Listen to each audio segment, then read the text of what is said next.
አውሮፓዊቷ ሀገር ሩሲያ ናዚን ድል ያደረገችበትን ክብረ በዓል ለማክበር ዝግጅቶችን እያደረገች ባለችበት ወቅት ሩሲያና ዩክሬን እርስ በእርስ ጥቃት እየተሰናዘሩ ይገኛሉ።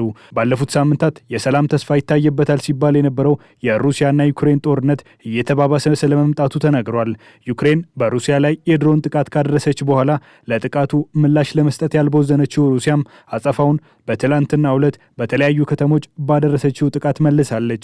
ሩሲያ በዩክሬን ርዕሰ ከተማ ኬቭ ላይ ሚሳኤልን ጨምሮ በድሮን የታገዘ ጥቃቶችን መሰንዘሯ ተሰምቷል። ይህ ጥቃት በኬቭ ያሉ 2 ሰዎች እንዲሞቱ እንዳደረገ የኬቭ ባለስልጣናት ተናግረዋል። በዚህ ጥቃት ከሞቱ ሰዎች ባሻገር 8 ሰዎች እንደቆሰሉ የተነገረ ሲሆን ከቆሰሉ ሰዎች መካከል 4ቱ ሕፃናት እንደሆኑ የኬቭ ከተማ ወታደራዊ ባለስልጣን ገልጸዋል።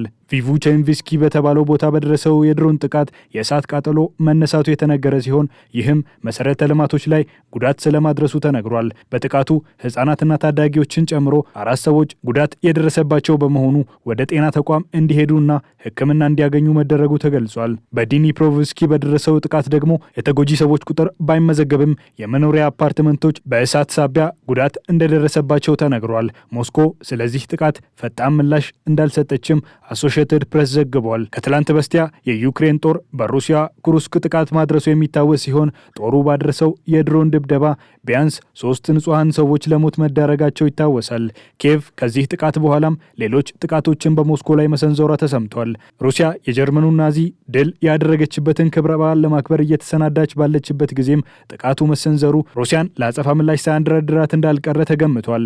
ለተከታታይ 3 ቀናት ዩክሬን በሩሲያ ላይ ጥቃት እያደረሰች ስለመቀጠሏ ሲነገር፣ በዚህም በሀገሪቱ የሚገኘው አብዛኛው የሞስኮ አየር ማረፊያዎች አገልግሎት እንዲያቆሙ መደረጉ ተገልጿል። የሞስኮ ከንቲባ የሆኑት ሰርጌይ ሶቢያን የሩሲያ የአየር መከላከያ 14 የሚጠጉ ድሮኖችን መጥቶ መጣሉን መናገራቸውን ሮይተርስ ዘግቧል። ቭላዲሚር ፑቲን ከነገ ጀምሮ ለተከታታይ 3 ቀናት የተናጠለ የተኩስ አቁም ያወጁም ቢሆን በሁለቱ ሀገራት መካከል እየተደረገ ያለው የአየር ድብደባና ጥቃት ተኩስ አቁሙ እውነት ሊደረግ ይችላል ወይ የሚል ስጋት አሳድሯል።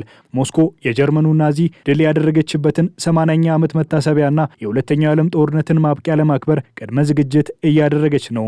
በዚህ ክብረ በዓል ላይ የቻይናው ፕሬዝዳንት ሺጂንፒንግን ጨምሮ የ29 ሀገራት መሪዎችን ታስተናግዳለች። በበዓሉ ላይ ከ13 ሀገራት የተውጣጡ ወታደራዊ ልዑካንን የምታስተናግድ እንደሆነም ሞስኮ አስታውቃለች። የቻይናው ፕሬዝዳንት ሺጂንፒንግ በሞስኮ ለ4 ቀናት ይቆያሉ የተባለ ሲሆን ወደ ሞስኮ ማቅናታቸው ሁለቱ ሀገራት አስፈላጊ የሆነ የዲፕሎማሲያዊ ንግግር እንዲያደርጉ የሚያስችላቸው እንደሆነ ተነግሯል። ሩሲያ በምዕራባውያን ሀገራት ላይ ጫና እየደረሰባት በሚገኝበት ሁኔታ ላይ ፕሬዝዳንት ሺን ወደ ሞስኮ መጋበዟ ሀገራቸው ሩሲያ የተነጠለችና የተገለለች እንዳልሆነች ሊያሳይ የሚችል እንደሆነ እየተነገረ ይገኛል። በተለይ ደግሞ ቻይና ከአሜሪካ ጋር በገባችበት የንግድ ጦርነት ላይ ሆና ወደ ሩሲያ ማቅናታቸው ሁለቱ ሀገራት በርካታ ስምምነቶችን ለመፈጸም የሚያስችላቸው እንደሆነም ሮይተርስ ዘግቧል። ሞስኮ ትልቅ ዲፕሎማሲያዊ ስኬት ሊያስገኝላት የሚያስችላትን ክብረ በዓል ላይ አሉታዊ መልክ እንዳይኖር ለማድረግ ነው የ3 ቀናት የተኩስ አቁም እንዲደረግ የጠየቀችው። ይሁን እንጂ ሩሲያ የተኩስ አቁም ያወጀች ቢሆንም የተኩስ አቁም ስምምነቱ የሚሆን እየመሰለ እንዳልሆነ በሁለቱ ሀገራት መካከል የሚሰነዘሩ ጥቃቶች እያመለከቱ ይገኛል። የክሬምሊኑ ቃል አቀባይ ዲሚትሪ ፔስኮቭ እንደተናገሩት ተኩስ ይቆማል፣ ነገር ግን የኪየቭ ሰዎች ይህንን ማድረግ ካልቻሉና ጥቃት ለማድረስ መሞከራቸውን ከቀጠሉ ወዲያውኑ ተገቢውን ምላሽ እንሰጣለን ሲሉ ተናግረዋል። የዩክሬኑ ፕሬዝዳንት ቮሎዲሚር ዜሌንስኪ የሩሲያ የተኩስ አቁም እቅድን የቲያትር ጨዋታ ሲሉ አጣጥለውታል። እርሳቸው ከዚህ አይነቱ የተኩስ አቁም ይልቅ ዘላቂ የተኩስ አቁም ቢደረግ የሚመርጡ መሆኑንም ገልጸዋል። በሚሳኤልና ሰው አልባ አውሮፕላኖች የሚደረግ እንዲሁም በንጹሃን ላይ የሚደርስ ጥቃቶች የሚቆሙበት ለ30 ቀናት የተኩስ አቁም ቢደረግ ሲሉ ጠይቀዋል። ዜሌንስኪ ከዚህ ቀደም ባልተለመደ ሁኔታ በዚህ ሳምንት ወደ ሞስኮ ለሚጓዝ ማንኛውም ሰው አገራቸው የደህንነት ዋስትና ልትሰጥ እንደማትችል መናገራቸውም ተዘግቧል። በሩሲያ ግዛት ለሚደርሰው ነገር እኛ ተጠያቂ ልንሆን አንችልም ሲሉ ዜሌንስኪ ለዩክሬን የዜና ወኪል ተናግረዋል። የዩክሬን የውጭ ጉዳይ ሚኒስትር የዜሌንስኪን ሀሳብ ያጠናከረ ሲሆን ሁሉም የውጭ ሀገራት በሞስኮ በሚደረገው ወታደራዊ ትርኢት ላይ ሰራተኞቻቸውን ከማሳተፍ እንዲቆጠቡ ጥሪ አቅርበዋል። ከነገ በስቲያ የሚከበረው በዓል ለሩሲያውያን ትልቅ ክብር ያለው እንደሆነ ይነገራል። የቀድሞው የሶቪየት ህብረት በሁለተኛው የዓለም ጦርነት ወቅት በዩክሬን ያጣቸውን በሚሊዮን የሚቆጠሩ ሰዎች ጨምሮ 27 ሚሊዮን ሰዎች ማጣቷን መረጃዎች ያመለክታሉ። ይሁን እንጂ የህብረቱ ጦር የአዶልፍ ሂትለሩን ናዚ ወደ በርሊን መመለስ የቻለ ነው። በዚህም በእነዚህ ቀናት ሩሲያ ጥቃቶች እንዲሰነዘሩ የማትፈልግ መሆኑ ተነግሯል። ሩሲያ ከነገ ጀምሮ እንዲተገበር በምትፈልገው የተኩስ አቁም ስምምነት ይሰምር ሆኖ የሚለው ጥያቄ አጠያያቂ ሆኗል። በእነዚህ ቀናት ከኪየቭ የሚደረጉ ጥቃቶችን እንመክታለን ያለችው ሩሲያ አሁንም ቢሆን ጥቃቶችን እየከፈተች ነው።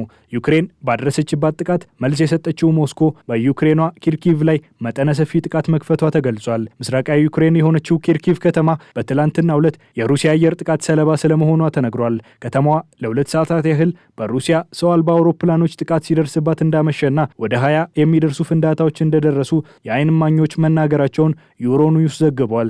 የከተማው ከንቲባ የሆኑት ኢጆር ትሬኮቭ እንዳሉት በከተማዋ 4 አካባቢዎች ላይ ጥቃት መድረሱን የተናገሩ ሲሆን በባራቮ የገበያ ማዕከል ላይ የእሳት ቃጠሎ መነሳቱን ገልጸዋል። ይህ የአየር ጥቃት ለዚህ አካባቢ አዲስ እንዳልሆነ የተነገረ ሲሆን የሩሲያና ዩክሬን ጦርነት ከጀመረ በኋላ ለአራተኛ ጊዜ ጥቃት ስለመፈጸሙ ተሰምቷል። በገበያ ማዕከሉ ላይ በደረሰው ጥቃት 90 የሚጠጉ ሱቆች ስለመውደማቸውም የአካባቢው ባለስልጣናት ተናግረዋል። በከተማው ምዕራባዊ ክፍል በሚገኙት ባለብዙ ፎቅ የመኖሪያ ህንፃዎች ላይ ጉዳት ስለመድረሱም ተገልጿል። የአካባቢው ነዋሪዎች እንደተናገሩት ሩሲያ በሰው አልባ ወታደራዊ አውሮፕላኖች ባደረሰችው ጥቃት መኖሪያ ቤቶች፣ ሱቆችና መሰረተ ልማቶች ላይ ውድመት የደረሰ መሆኑ ተገልጿል።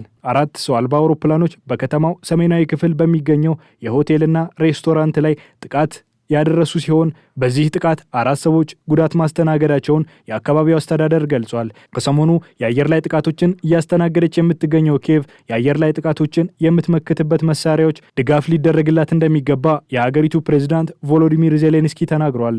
ዜሌንስኪ አሁንም ቢሆን ወታደራዊ አቅማቸውን ሊያሳድግ የሚችል እርዳታ እንደሚያስፈልጋቸው የተናገሩ ሲሆን ይህም መሰረታዊ መሆኑን ገልጸዋል። በዚህም ይህንን ድጋፍ ለማግኘት የምዕራባውያን አጋር ሀገራት ድጋፍ እንደሚያስፈልጋቸው ገልጸዋል። ሩሲያና ዩክሬን 3 ዓመታት ባለፈው ጦርነት በጥቁር ባህር የሚደረገውን ጦርነት ለማቆም የተኩስ አቁም ስምምነት ማድረጋቸው ይታወሳል። ከዛ ባለፈም በሁለቱ ሀገራት መካከል በዩክሬን የኃይል መሰረተ ልማቶች ላይ የሚደረገው ጥቃት እንዲቆም የሚያደርግ ስምምነት ላይ የደረሱም ቢሆን ዘላቂ የተኩስ አቁም ስምምነት ላይ መድረስ ባለመቻሉ ጦርነቱ አስከፊ ሰብአዊና ቁሳዊ ውድመትን እያስከተለ ቀጥሏል። ለ3 ዓመታት የዘለቀው የሁለቱ ሀገራት ጦርነት እንዳይቆም ስላደረገው ምክንያት ሀገራቱ አንዳቸው ሌላኛቸውን ተጠያቂ እያደረጉ የቀጠሉ ሲሆን እርስ በእርስም እየተጠቋቆሙ ይገኛሉ።